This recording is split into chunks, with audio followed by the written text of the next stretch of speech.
Stage 9. The Fair-Haired Samurai.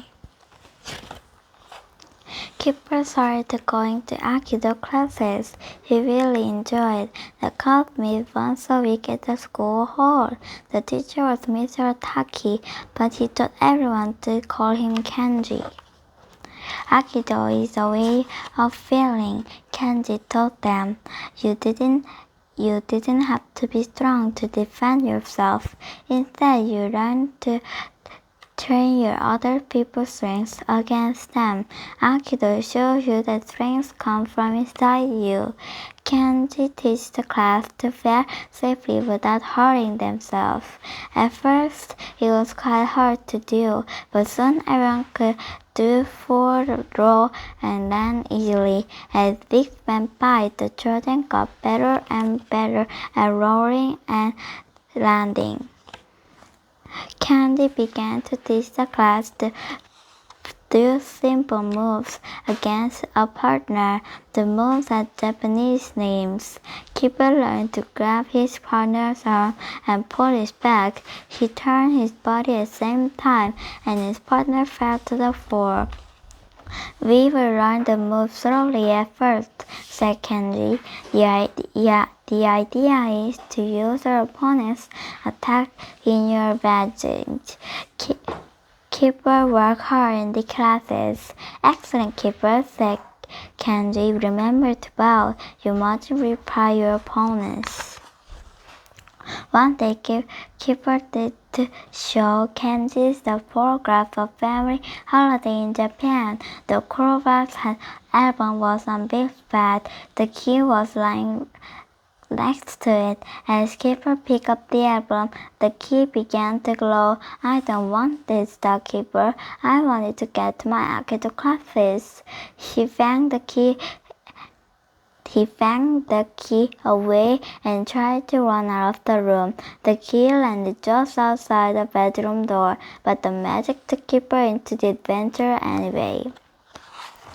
Keeper was on a high wall overlooking a Japanese castle. On one side of him, he saw a block of gardens. On another side, he was a well with the money for water. The magic had took him back to the Nakio castle in Japan. Keeper felt frightened. I don't have the key, he thought. How am I going to get back home without it? I might be here forever. I wish I still had the key. I wish I hadn't been so impatient. Keeper sat up in a white bed lined with trees. Suddenly he was confronted by a group of boys.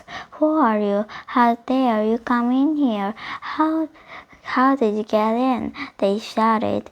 You're a spy, the biggest boy shouted. The boy ran to attack him. Keeper gasped, and he remembered Kenji's words. Your opponent swings against him. He grabbed the boy's arm and swung sideways. He put his hip into the boy. The boy fell into the ground. Another boy ran at him. Keeper jumped aside. He grabbed the boy's waist and turned his shoulder. The shift of made the boys slap forward. Keeper made a polite bow to his two opponents. Then a man from out of the trees. The boys bowed low. Keeper gasped and did the same. The biggest boy spoke. This boy with strange-looking clothes had entered the castle and attacked us. It must be punished, Mr. Taki, he said angrily. I miss you, the man said. Your names need courage. Is it brave to tell lies? It was you who attacked first. You saw it. I saw it all. The man looked at Keeper. Where did you learn to defend yourself so well? Who are you? Why are you here? He asked. Keeper gasped. He couldn't really tell them about the magic key. Then he remembered what Kenji had taught him about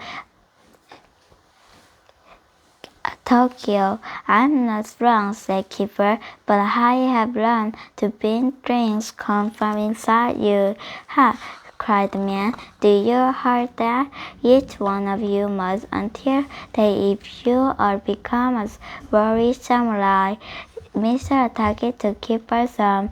We will go to Shang's palace. He must see this boy who is so wise and resourceful, he said. Keeper felt pleased that Mr. Ataki had pleased him. Then he remembered that Candy had taught him, and he had worked. He was glad he had learned how to kill. Candy was right. He didn't have to be strong to overcome bigger opponents. Mr. Ataki had said the boys were to become samurai. Keeper knew that samurai were Japanese knights, and they were strong and fierce. Keeper felt nervous. He wondered what Shang would do with him. Bow low, then you must chant and do not speak until you spoke to. Mr. Taki said sternly. Mr. Taki told Shang what he had seen. The Shang looked at Keeper and commanded him to come closer. To Keeper's surprise, the Shang laughed. So this fair-haired boy is clever enough to enter the castle through my biggest sons, and he is wise enough to impress you, Ataki. We must train him to be a samurai. It will please me to have a fair-haired samurai, the Shang went on. He looked at Keeper. The training is hard. It will take many years. It will train you to your limits. Do not fear, or it will be the worst for you. Keeper's heart sank. At once, Keeper was sent to join the other boys. This is terrible, he thought. He struggled to carry a large stone and place it in the wall. He had to raise another boy to see who could get the stone on the wall first. The training went on all day. Keeper had to leap over the biggest boy. The boy was too tall, and Keeper fell to the ground. He had to train again and again. I don't want to be a samurai, he thought Keeper. This is a lot harder than a Tokyo. At last it was time for supper. Keeper was glad. He knew how to use chopsticks. The biggest boy asked him where he learned to defend himself. Have you heard of Tokyo? Asked Keeper. The boys shook their heads. They had never heard of it. After supper, it was bedtime. Keeper was given a sleeping mat and a wood pillow made of a block of wood. He lay with the boys in the guard room, and they fell asleep at once. I may be here for the rest of my life, he thought miserably. At home, Fluffy liked to sneak upstairs when no one was looking. He saw the key flashing faintly. He picked it up in his jaws and ran into the bedroom. As he did so, the key glowed, and he was whizzing through the door of the little house. Dogs didn't have much adventure by themselves today, thought Fluffy. By now, he was in a guardroom of Okio Castle. Fluffy did what all dogs do. He began to sniff at the strange new smells. Then he picked up a scent he knew.